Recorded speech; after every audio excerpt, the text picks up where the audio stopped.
नमस्कार। चलिए आज प्राचीन भारत के सबसे गहरे दार्शनिक सिस्टम्स में से एक सांख्य दर्शन की दुनिया में चलते हैं। ये सिर्फ कोई फिलॉसफी नहीं है, बल्कि ये तो हकीकत को, रियलिटी को समझने का एक पूरा लॉजिकल फ्रेमवर्क है। तो सीधे उस सवाल पर आते हैं जो शायद हम सबके जहन में कभी ना कभी उठता है। ये जो दुनिया के दुख हैं, क्या इनसे पूरी तरह हमेशा के लिए छुटकारा मिल सकता है? सांख्य दर्शन की पूरी कोशिश इसी एक बुनियादी सवाल का जवाब खोजने की है। तो सांख्य को ना किसी किताबी थ्योरी की तरह मत देखिए, इसे समझिए एक प्रैक्टिकल मैप, एक प्राचीन ब्लूप्रिंट जो हमें दुखों की असली जड़ तक ले जाता है और फिर उससे बाहर निकलने का रास्ता भी दिखाता है। और ये रास्ता कर्म का नहीं, ज्ञान का है। तो सवाल ये है कि ये रास्ता शुरू कहाँ से होता है?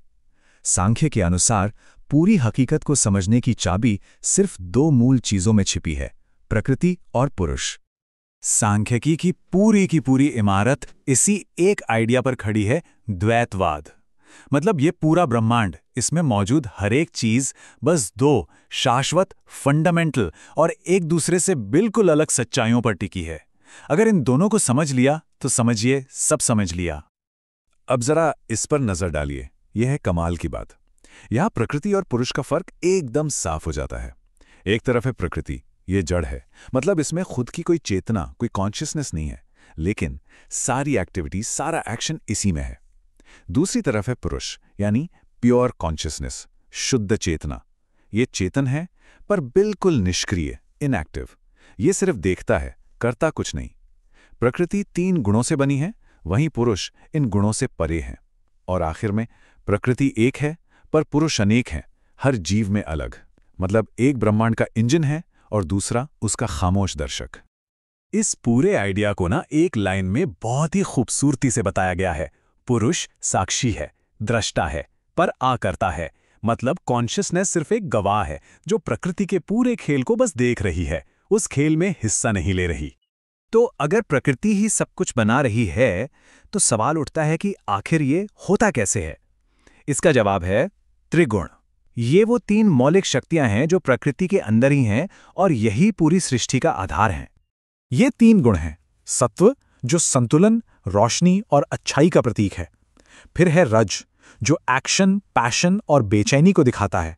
और आखिर में है तम, जो जड़ता, अंधेरे और ठहराव का प्रतीक है।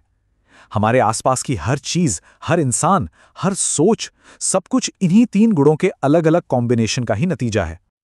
और यहीं पर सांख्य का सबसे जबरदस्त आइडिया सामने आता है। जब तक ये तीनों गुण एकदम परफेक्ट बैलेंस में होते हैं ना, तब तक कुछ भी नहीं होता। वो प्रकृति की शांत अवस्था है। लेकिन जैसे ही इस बैलेंस में जरा सी भी गड़बड़ी होती है, सृष्टि की प्रक्रिया शुरू हो जाती है। ये जो पूरी दुनिया हमें दिख रही है, ये असल में इन 3 ताकतों के लगातार चलने वाले खेल और इनके इम्बैलेंस का ही नतीजा है।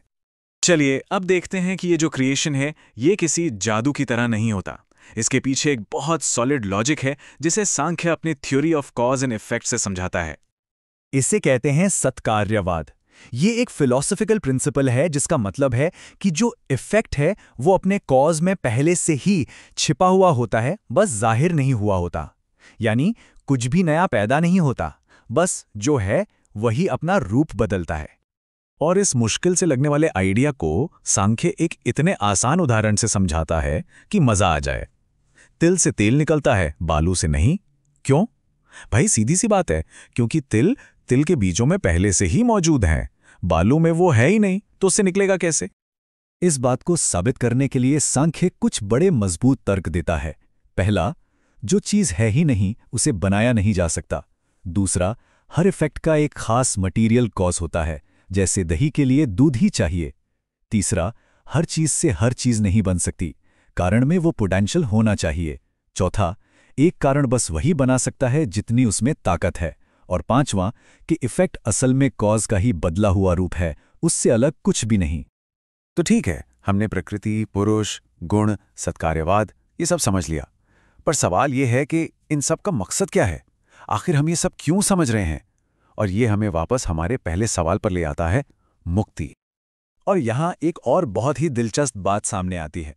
आखिर ये पुरुष और प्रकृति, चेतना और पदार्थ मिलते ही क्यों हैं? इसके 2 मकसद हैं। पुरुष के लिए मकसद है भोग, यानी प्रकृति के जरिए दुनिया का अनुभव लेना, और प्रकृति का मकसद है अपवर्ग, यानी पुरुष को आजाद कराना, उसे मोक्ष दिलाना। देखिए कितना गहरा रिश्ता है। सांख्य के मुताबिक इस पूरे खेल में प्रकृति से कुल 25 तत्व या कह लें कि 25 फंडामेंटल रियलिटीज निकल कर आती हैं जो मिलकर इस पूरी दुनिया को बनाती हैं। ये जो आप देख रहे हैं ना, ये असल में हकीकत का पूरा नक्शा है। इन 25 तत्वों में पुरुष और प्रकृति के अलावा हमारी बुद्धि, हमारा अहंकार, हमारा मन, हमारी 5 ज्ञानेंद्रियां और 5 कर्मेंद्रियां और यहाँ तक कि 5 मूल तत्व पृथ्वी, जल, अग्नि, वायु और आकाश भी शामिल हैं। मतलब कॉन्शियसनेस से लेकर मैटर तक सब कुछ इसमें आ जाता है। तो फिर सारा दुख, सारी तकलीफ, इसकी जड़ क्या है? सांख्य कहता है इसकी जड़ है अविद्या, यानी एक बुनियादी गलतफहमी। ये वो गलती है जब हम असली मैं यानी शुद्ध चेतना या पुरुष को इस शरीर, मन और बुद्धि यानी प्रकृति के खेल से जोड़ लेते हैं। जब पुरुष खुद को करने वाला और भोगने वाला समझने लगता है। और यहीं पर सांख्य का रास्ता बाकी रास्तों से एकदम अलग हो जाता है। ये कहता है कि आज़ादी का रास्ता अच्छे कर्मों से नहीं बल्कि सही और साफ ज्ञान से मिलता है, क्योंकि कर्म तो प्रकृति का स्वभाव है, पुरुष का नहीं। इस खास ज्ञान को एक नाम दिया गया है विवेक ख्याति। ये वो पक्का ज्ञान है जो देखने वाले यानी पुरुष और जो देखा जा रहा है यानी प्रकृति के बीच के फर्क को एकदम साफ कर देता है। ये समझना कि मैं ये शरीर, मन या बुद्धि नहीं बल्कि वो साक्षी चेतना हूं। और जब ये ज्ञान हो जाता है तो उसका नतीजा क्या होता है? उसका नतीजा है कैवल्य। ये आज़ादी की आखिरी मंजिल है, पुरुष का अपने असली स्वरूप में वापस लौट आना, प्रकृति के गुणों और दुखों के चक्कर से हमेशा हमेशा के लिए आज़ाद। ये चेतना की परम शांति और स्वतंत्रता की अवस्था है।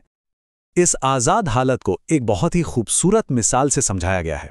एक बार आज़ाद होने के बाद पुरुष प्रकृति को बिना किसी लगाव के ठीक वैसे ही देखता है जैसे कोई दर्शक नाटक खत्म होने के बाद खाली मंच को देखता है। वो जानता है कि वो उस नाटक का हिस्सा नहीं था। तो सांख्य का ये पूरा विश्लेषण हमें एक बहुत गहरे सवाल पर लाकर छोड़ देता है।